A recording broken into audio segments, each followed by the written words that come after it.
So, welcome, folks, to another podcast on building high performance teams. I'm delighted today to have Eamonn Hughes, who is the VP and GM for Digital Solutions, EMEALA for Johnson Controls. And Eamonn also is the GM for Johnson Controls in Ireland. Eamonn, welcome to the podcast. Delighted to have you here. Hi, Dara. Great to be here. Really looking forward to our session. Excellent, excellent. Do you know, Eamon, the first question I usually ask people is to give me a bit of background on their professional side and maybe a little bit about them personally. But I have to ask you first because I love your background there on OpenBlue. Could you tell us a little bit about that?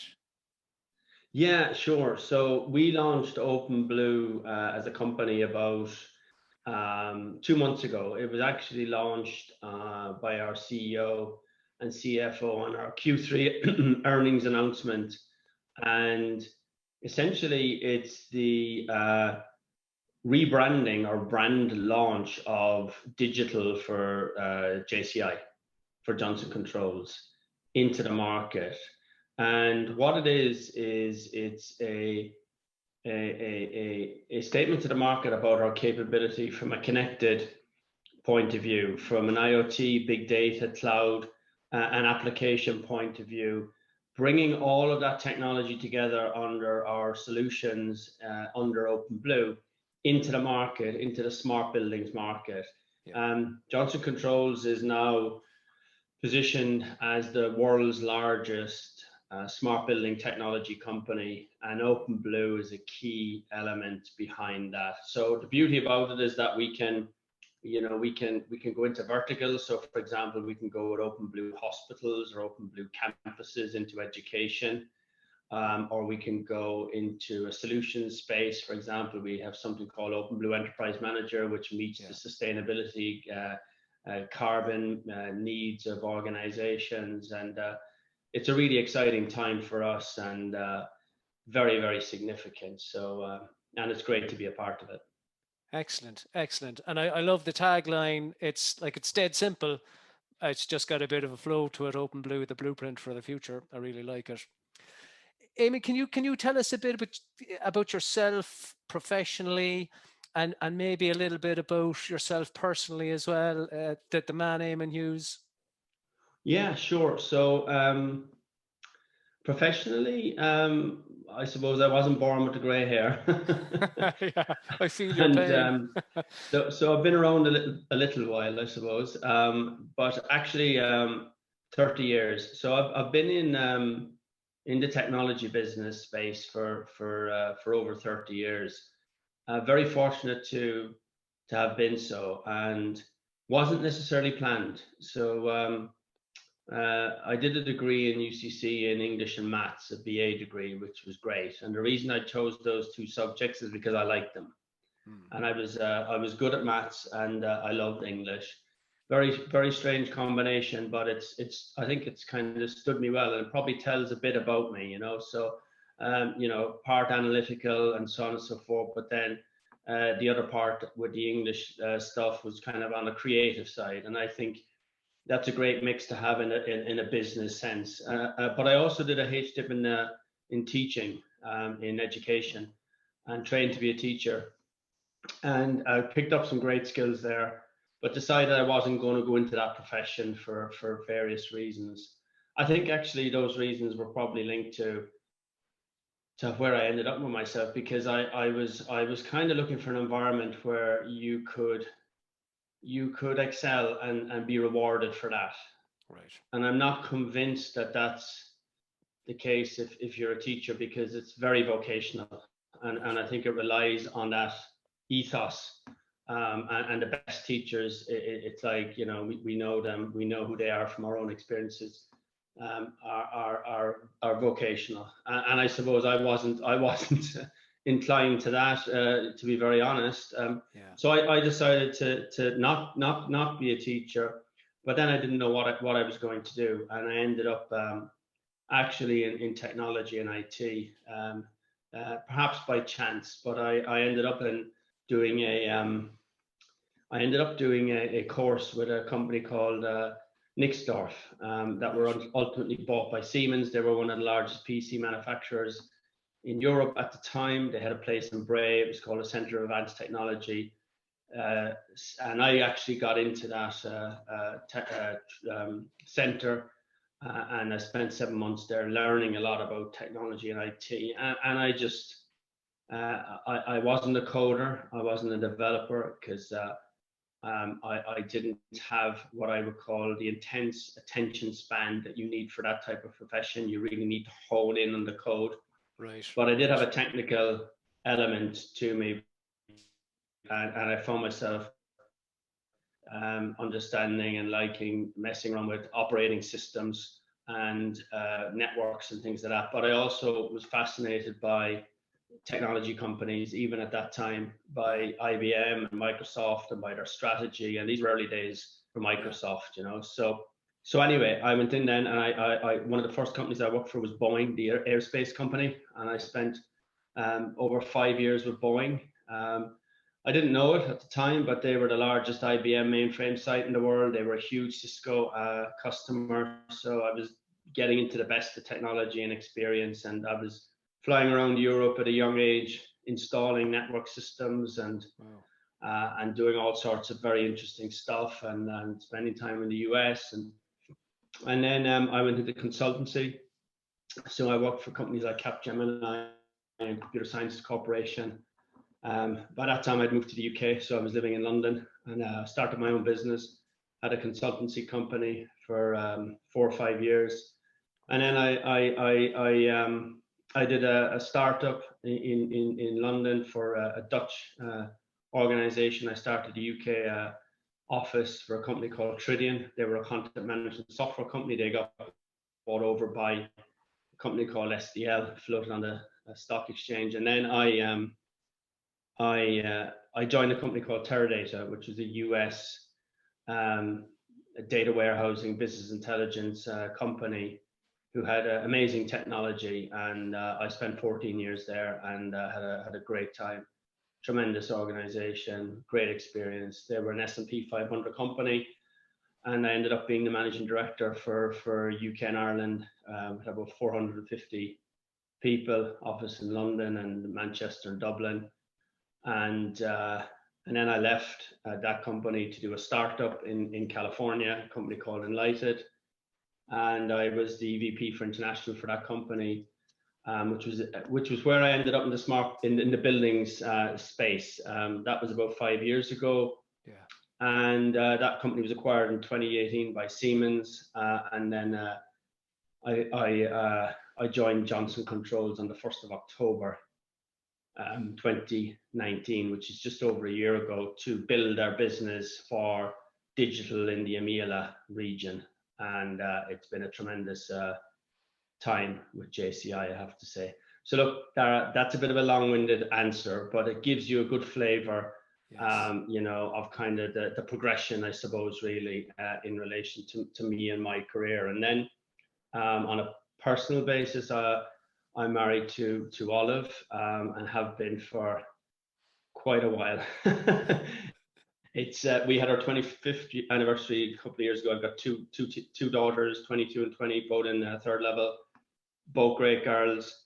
Always talk about them as teaching me more than I've taught them, for which I'm very grateful.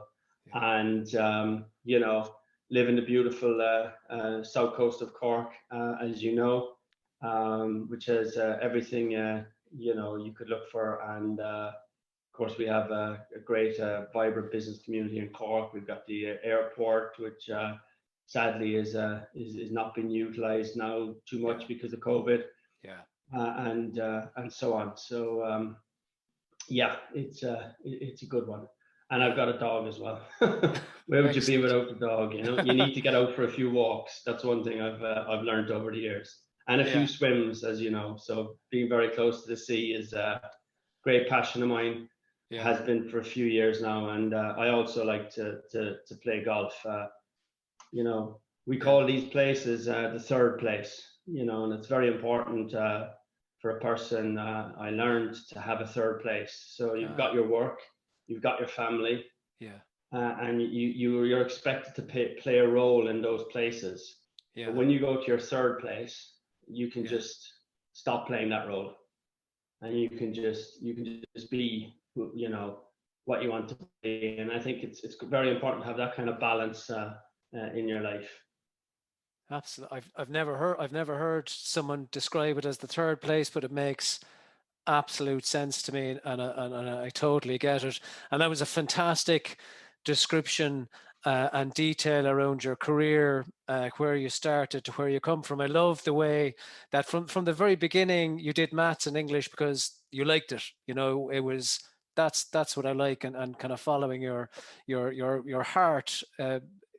As well as anything else, that's what it sounds like. It's and like some incredible experience in there, working with leading edge IT companies, leading global IT companies, but also that entrepreneurial spirit coming out there with a couple of startups and your own business. It's really fantastic.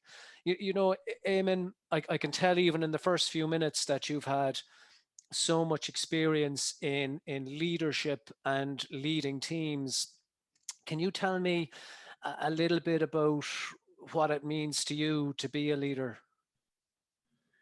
Yeah, so I can do my best, Dara, to do that. Like I suppose what it means to me being a leader is I think the first and foremost thing is that you're helping somebody else, right? So you're creating something. You can call it a vision, for others that are going to follow it. I think people need to be inspired, and I certainly do. And I've fortunately worked with some great people, some great leaders. I've also worked with some that I wouldn't call great, and so you have the opposite impact, if you know what I mean. Mm. But the great ones that I have worked, they set out a vision, and they create what you might call buy-in, and they do that in different ways. You talk about style, and you talk about leadership capabilities, and so on. Um, but for me, fundamentally, it is about people, and it is about doing something worthwhile, doing something exciting that you can grow and build.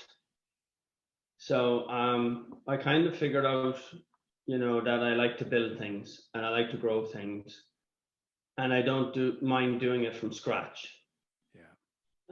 And that kind of motivates me quite a lot. So in essence, what we're doing in JCI right now is effectively a startup within a huge corporation. Yeah. And the huge corporation is a bit like the battleship moving along, Yeah. and we're the little guns on the turrets at the top. We're fast and we can turn quickly. There's an agility there, but Yeah. you're still on the battleship, which is great because it gives you a sense of you got investment and so on. But it also, you also got to take that with you. So you got to take that with you. You got to build a team. You got to sell new stuff into the market. It's a very exciting thing, and I like to create that vision, create the strategy, and Yeah. then build a team around that so Yeah. that we can go and do it, because you Yeah. can't do it on your own. There's no chance you can do it on your own. Yeah. So Yeah. that kind of inspiration, that trust, that kind of collaboration, um, the coaching element. I like to work with talented people, so I like to try and seek out talented people and then to help them to achieve their potential. So Yeah. they're the types of things that motivate me. Yeah. Yeah. That's really insightful stuff there. A lot about getting people to be bought in to follow you to do what's necessary to achieve that vision that you've spoken about. Do you think that when you're building, when you're in that leadership role, is it is it more where's the balance in terms of kind of planning versus intuition? So, there's a combination. It's a good question. So you're not going to get away with intuition only, really. You know, so if you take, like, for example, say if you were doing a startup and so on and so forth, your intuition is going to give you an idea to get you going, okay? And then you formulate that idea, and then but you have to sell others on the idea, right? And if you're going to sell investors, you need to have a plan. Yeah. And effectively, the executive committee and the board of JCI they invest in digital solutions as the business in JCI, and they're not going to do that as senior business people and leaders themselves, in a way that isn't considering deeply, a good plan, a good business plan. Yeah. So you have to have a certain level of business acumen, of planning, of strategy, and define your strategy, work out your strategy, be able to communicate your strategy, get people on board with your strategy, get the stakeholders bought in, and then once you do that, you've effectively got the permission to execute on it. You've got the permission, but also the backing, the support, the investment, and the belief. Yeah. People need to have belief in you from up there, as well as people that are in your team. Yeah. Yeah. So it's very important for me to have my boss believe in me and back me, because I need his support. It's as simple as that. Like, people in my team need my support if I'm going to believe in them. So but the intuition at the same time is also a powerful thing. So I have called on intuition many times. Many times, that gut feeling, you can't necessarily ignore it. At times it's telling you something, and you need to act on it, and I have done many times in my career. Yeah. So that kind of planning gives you the foundation on which to execute, and the intuition then is to kind of help you with tactics and that strategy, if you like, to a certain extent. Yeah, it's to help you with tactics, and those tactics might involve, a pivot. So you might be going down the wrong road, and the plan is to go down that road. Yeah. Because that's the plan that you've set. So you're going down that road. Yeah. But you mightn't be getting the feedback you expect from the customer, or there could be something wrong with the solution or the product that you've got that doesn't quite meet it. So your intuition is going to tell you certain things at certain points in time, that do you keep going, or do you make another move? And I suppose, really, the beauty about experience, and again, coming back to the gray hair, is that you learn from your past as well. And there have been times where I've made decisions, they wouldn't have been the best.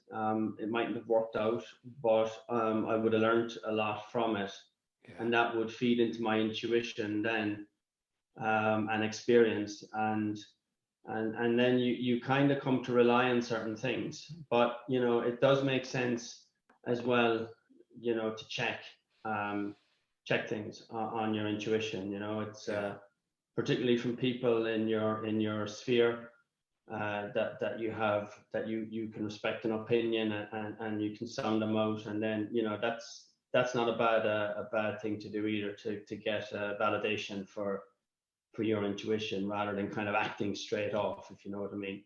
Yes. But usually it's right. And then the other thing that comes into the equation there is self-awareness. Yeah. So you can have a new intuition thing, and your intuition can tell you you're right, but you may not be. You could have done something different. and you have to admit that maybe you could have done something different. And, because the question you can ask yourself is, I'm in this situation now, is there anything I could have done different? Yeah. And if you're not that self-aware, your answer is no, there's nothing I could have done different. Right. But maybe if you are a bit self-aware, you could admit yourself, yeah, you know what, there is something I could have done different. If I'd have done X, Y, Z instead of A, B, C, maybe that would have been a better route to take, Yeah. And that's self-awareness. I've heard a couple of people talk about that self-awareness. It sounds like it's quite a challenge to be able to kind of to even to have that skill. It's almost a skill to be self-aware, it seems. It's completely a skill, I Yeah. believe, Yeah. because I learned it myself. Yeah. Yeah. It wasn't necessarily intuitive, so to speak, So, Yeah. and actually, I so I definitely learned it, and then kind of once I understood it, like any skill that you can learn, if you understand something, you can take it on board, Yeah. and you can say, you know what, I understand what that is, and that can actually help me Yeah. to perform better. It's and it's very good, and I see that actually a lot with senior leaders, that Yeah. they have a high level of, they have the best, the ones that I admire anyway, have a level of that, Yeah. and it kind of gives a bit of humility as well, I think, so Yeah. Which, you know it's another question I was going to ask you on the leadership piece, and I think we're kind of talking about it already to a certain extent, is the balance between nature versus nurture. I'm just listening to you, and it's been about learning and developing and growing. Where would you see the balance for that those leadership qualities in terms of nature versus nurture? so that's a very interesting one, and I would have said to you, some time back, that it was nature, right? Mm, That this guy was a great guy because of his personality, yeah. or he could have been funny, or he could have been, just, you might have, people talk about an aura or something, Yeah. and some people, do have that kind of quality, Yeah. but what I learned is that from a leadership point of view, nurture is extremely important. Yeah. And for me, I started to kind of nurture that whole subject quite a while ago, in my career. And what happened was I just kind of decided. I actually admitted to myself that I didn't really understand what it was, Yeah. and therefore I thought, you know what, I want to try and understand this a bit more. And as I started to do that, by reading books, but one of the things that I did, was I actually had a coach, like a personal business coach, Right. um, and she helped me hugely, to understand, because I was in leadership position, and I was getting bigger leadership positions, but I wouldn't have had what you would have called formal training, so to speak, because Right. people are put into positions based on their performance, and they said, oh, this guy's done really well, he's been a fantastic sales guy, he's made his numbers, he's done X, Y, Z. Let's put him in charge of a team of salespeople. Yeah. So the first thing you're going to do on that level, is you're going to go in there, and you're not going to stop being the salesperson that you want and become the leader that you need to be. Yeah. Yeah. That's a very difficult transition, right? Yeah. And I found myself kind of struggling in some of those kind of situations, and I ended up, kind of saying, oh, I need something to help me to do this better. Yeah. Yeah. And then I started, the coaching was really good, because because it was a leadership element. So I learned how to coach myself. Yeah. You know, I learned how to mentor people, and there's a difference between mentoring and coaching, and I learned you know, things like collaboration, Yeah. you know, kind of inspiring trust, and Yeah. you know, just the power of being able to ask questions, you know, Yeah. Yeah. um, and um, and also to consider different perspectives, Yeah. and how you could get a team performing to a high level, Yeah. and you know, so that set me off on a journey, and usually I'm reading something Yeah. at any particular point in time.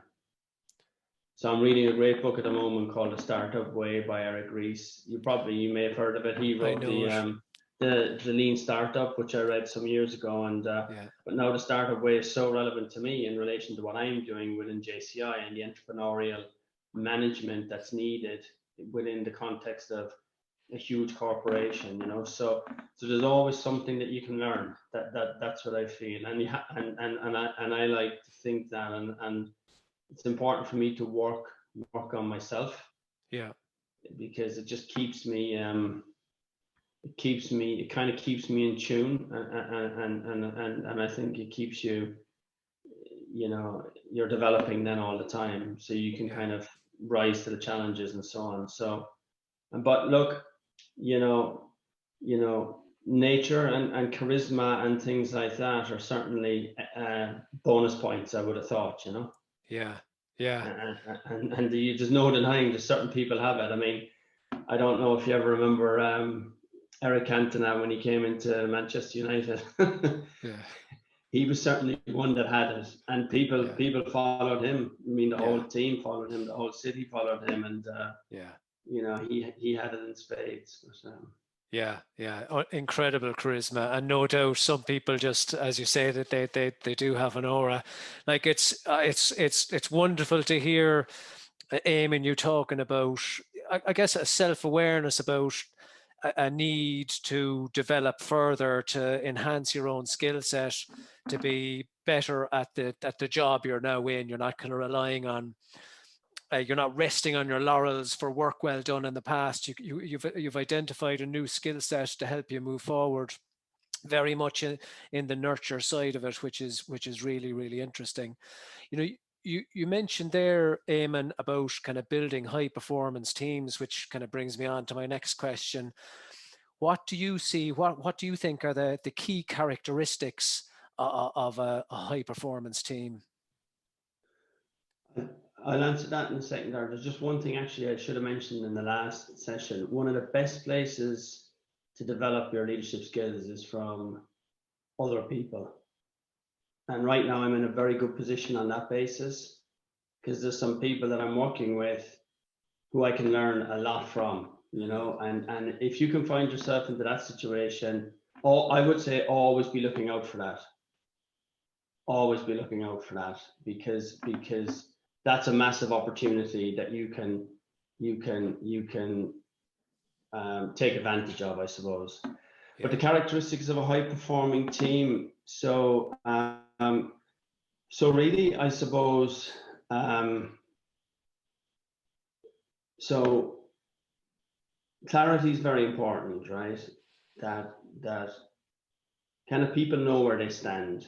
mm, Um, and you know, you hear about the word trust. I think that that's very important, yeah, because look, you spend most of your working hours or your living hours in work, right? You know, you spend more time in work than you do with your family. yeah, You know, and if you're going to dedicate that, well, then, you know, surely you should be in an environment where you're trusted yeah, to do the best job that you can do. And as an individual, if you get that, I know from my own experience that your performance is going to lift, right? yeah, Particularly if you're working for a good boss, a good leader. yeah, And like I say, I've had the privilege of of doing that, because because if he has that respect and trust in you, you're going to have that reciprocal, and you're going to go the extra mile, you're going to do the extra bit. So I think that that's very, very important, right? And you treat people in a certain way, with a lot of respect. You're supportive of them. You're there for them on a consistent basis. To help them to achieve. And I work in a fairly, it can be a cut and dry kind of, when it's sales and you got your targets, and you got to go out there and you got to get the business, and you got to build the support teams and so on and so forth. And so you can get a lot of egos, you can get a lot of things like that, but the thing about having a high performance team is that clarity and trust are really important. The other thing that I find that's really important is the diversity from a team point of view. And diversity can come in the form of the sexes, right? So in my team right now, I have some really fantastic female leaders, and they do bring something else to the party. There's no question about it, and I have different races.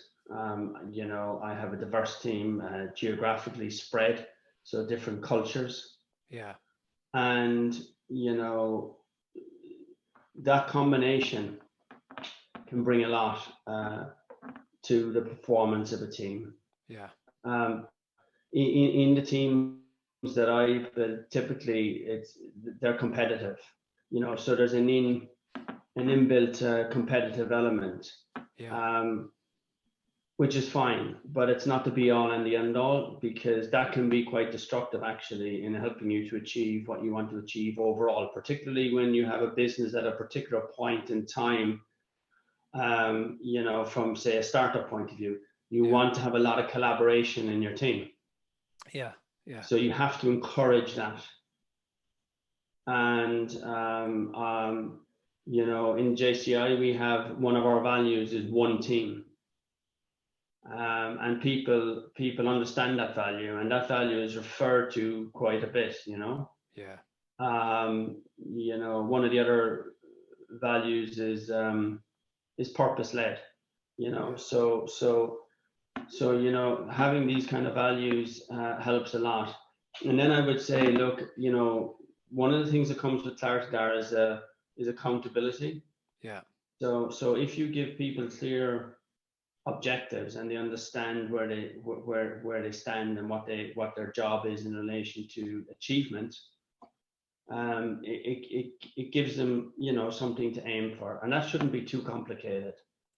It should be pretty straightforward. It should play into the overall strategy of the company, and everybody should be conscientious of what they're doing to contribute toward the overall goals of the company and the strategy of the company, that if they execute on their bit, there's a massive contribution. That's they're superb insights, and it kind of it flows from what you're talking about earlier as well, about getting the team behind you, and that engagement and communication piece, that trust element, where that two-way trust between you and your team. They know that you've got their back, and that then they'll give it their all. And I've heard it from so many people I've spoken to as well, that sense of purpose seems to be massive. And I really like that idea around the diversity, cultural diversity, gender diversity, all those different backgrounds, which must be a melting pot for ideas, and then being able to drive and nurture that to great effect. There, Eamonn, it's like even when you consider everything that you've been speaking about there, there's so much planning that must go into it, and such a huge amount of work to get it right. Can you tell me a little bit about some of the challenges that you've come across, or some of the biggest challenges you see today when developing that high performance team? So the biggest one we have today is COVID-19 and the pandemic, which is a massive challenge. I mean, huge challenge globally. Also for us as a company. You know, one of the things that we have, and my role as GM for Ireland, is we have a fantastic office in the centre of the city in Cork, One Albert Quay. Yeah. And, you know, I miss it, and I'm sure that a lot of people in our company miss it, miss that buzz, miss that human interaction, that vibrancy that you get in the office space. And you know, the facility, because it's also the headquarters, the global headquarters of Johnson Controls.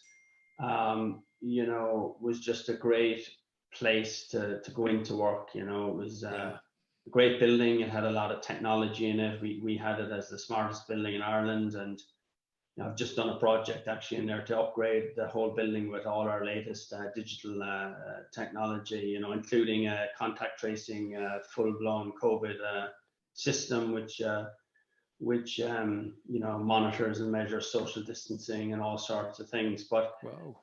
So that's definitely a big challenge, you know. And I've been building a team, and you know, like I'll give you an example of the challenge there. So one of the people that joined my team actually moved to Cork from Spain.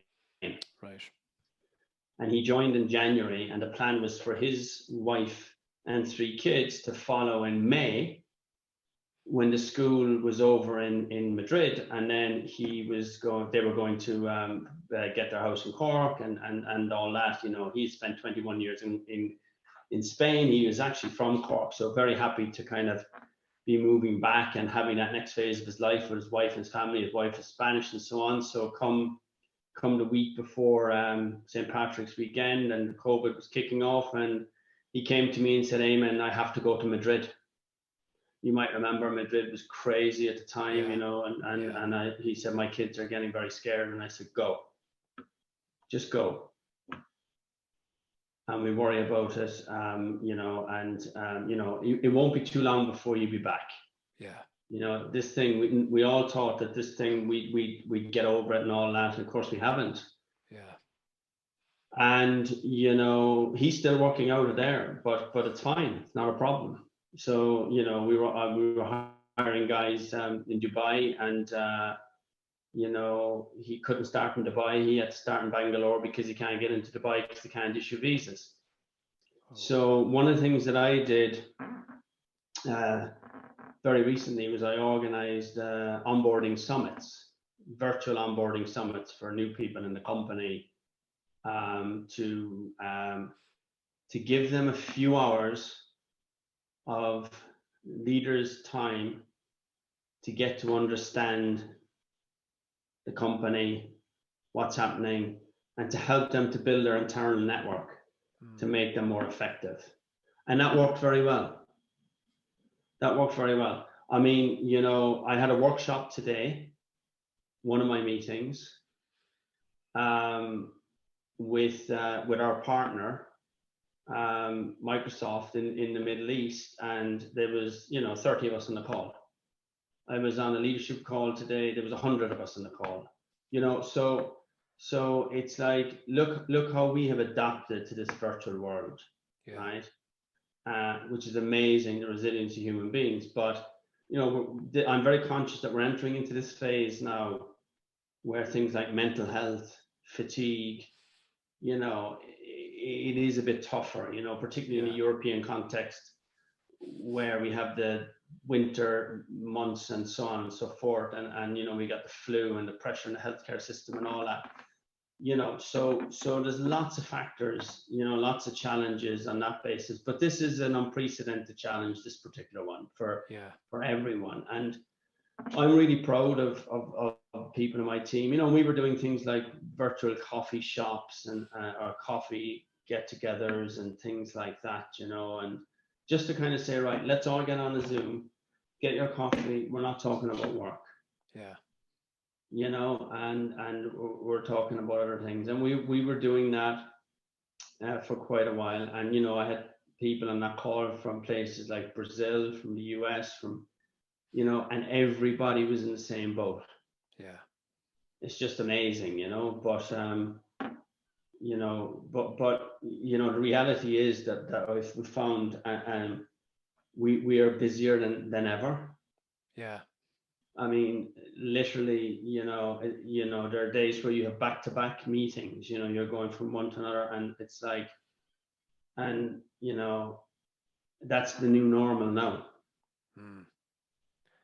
Yeah. But, obviously, hopefully we'll come out of all of that. And that is a huge challenge, a huge challenge. Yeah. So that's the one that comes to mind because it's most recent and a big one to do. I mean, the other ones, you have things like one of the biggest challenges when you're building teams is to try and get the right people, the best people, talent into positions, yeah. And so that's always a challenge. You got to compete for talent out there in the market. You got to have a good talent acquisition partner to help you to find the resource that you need to get. You need to be able to set up. I always look at it as a two-way street. And I always want somebody. If I'm interested in somebody coming into a team, I want them to be very sure as well, and I want to be quite transparent during that process. Yeah.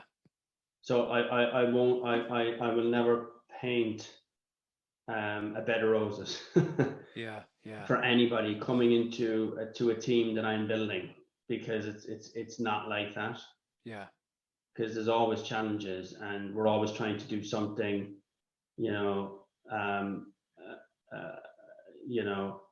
that's involving growth. Yeah. And growth is pushing the boat out, because you have to push the boat out, and so there's a certain environment involved in that. So yeah. I'm conscious that I'm after going way over the time. I promised that I'd keep this to Eamonn, but there's some fascinating insights here. Do you mind if I ask you just, I guess, two more very quick questions? No problem.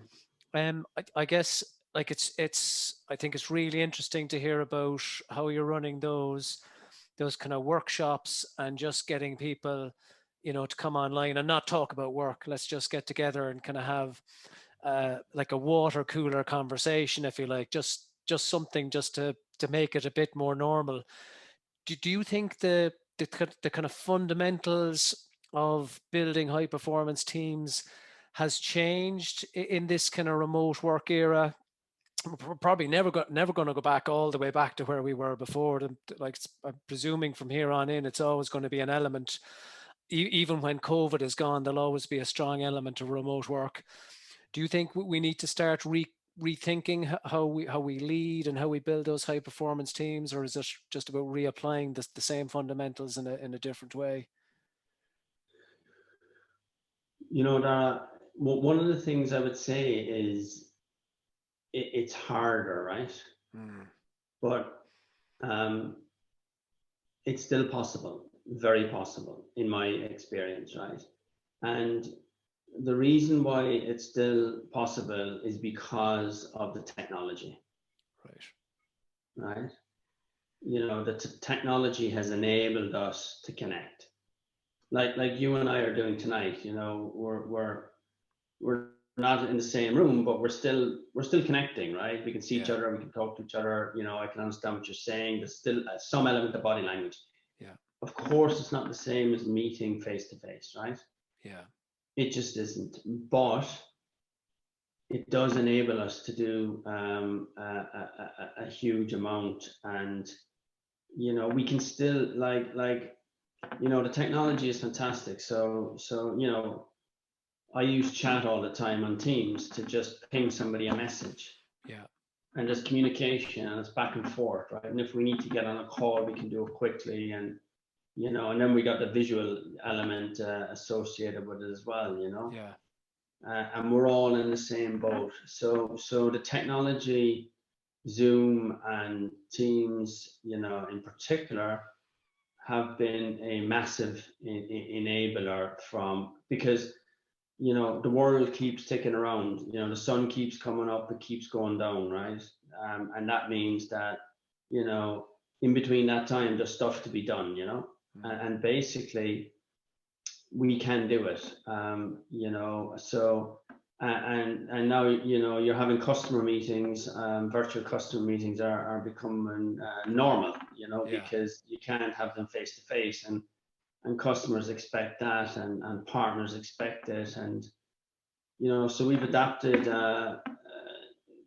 hugely because of the technology. So it is still possible, but we have to be a little bit more conscientious. One of the things about high performing teams is that people in the team, they want to find a way themselves. So if you give them the support that they need, and look, the support can be easy, right? So you've probably experienced this recently. I've had calls with people, and there's been young kids running around in the background. Yeah. I said, don't worry about it. Yeah. Yeah. Not a problem, right? There was a call I was on, and there was kids running around, and they were like dressed in like Disney little suits and things like that, and your dresses. And my daughters used to be like that. You know what I mean? It's like so.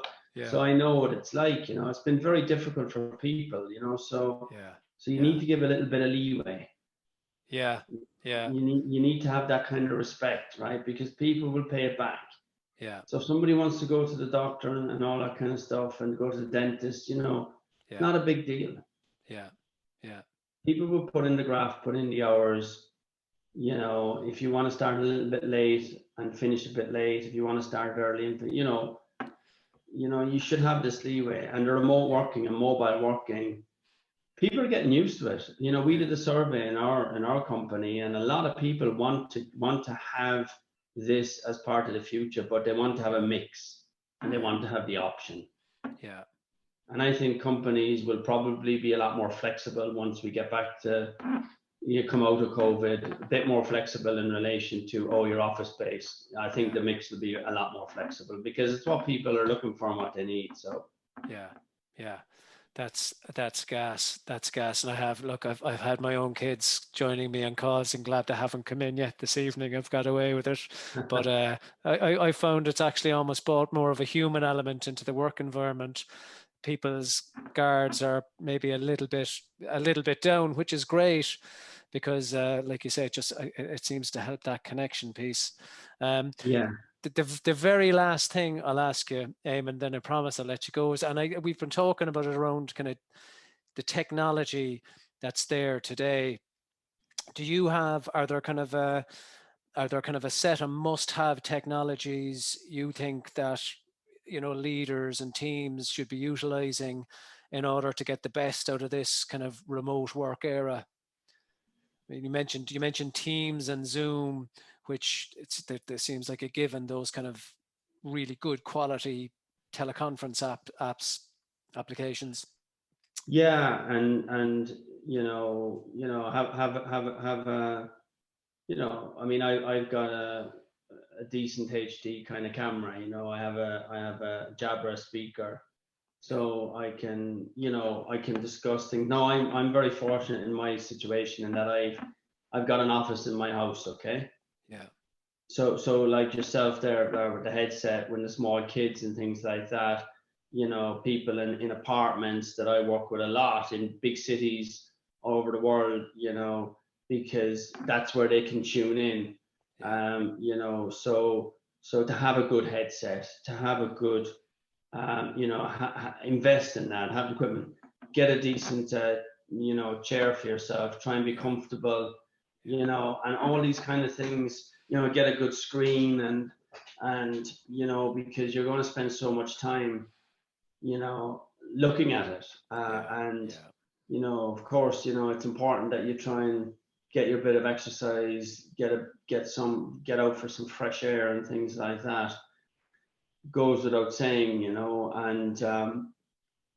but yeah, I mean, they're the main things. And I think companies should be supportive on that basis as well. Certainly with our company, people can take the good office chairs and screens and things like that and set themselves up at home. And I think give yourself the best shot, then try and find a bit of a space where you can work. But it's difficult, particularly if people have young kids, and when the schools were shut down, it was even more difficult. Oh yeah, unreal. Yeah, absolutely. That's fine. I really like that you've mentioned there as well, and a couple of people have said it to me during these sessions, is building in time to get up off your desk and go for a walk or go for a run, or really, you almost have to prioritize it. You have to make it a part of your kind of work routine. It all comes together as one. You do. You very much do. Yeah, without a doubt. And I find myself that if I can try and do it in the morning, I have a better chance of doing it. Yeah. But I'll if I haven't done it, then I'll do it in the evening, and usually every day I will get out. For something to try and do some bit of exercise. Yeah. And I suppose really I'd like to do more as well in some respects, but I kind of can't. You have to kind of accept things as well. Yeah. Especially when you've got a lot that you need to do, and from a work point of view, and I think the other thing, just the last thing I would say that's really important is to have that positivity. Yes. That kind of I suppose you might call it an attitude of gratitude, because you need to kind of get yourself into that frame of mind, really, you know what I mean, when you to keep things moving along, and I think really gratitude is important, because if you consider the context and everything and all that, and one of the things we do in JCI is we've got a fantastic diversity and inclusion ethos and culture within the company. And actually this week, or last week, we had so we work with Focus Ireland. They did a homelessness sleep out and stuff like that. Yeah. Some of us kind of did the shine a light, and they kind of slept on the sofa on Friday night. Little things like that give you a bit of perspective, Yeah. And for me, kind of, I'm finding that more important and relevant, that whole area as well. So yeah, and that's another conversation. but that's and like that's a really insightful as well, having perspective on where you are and being grateful for what we have.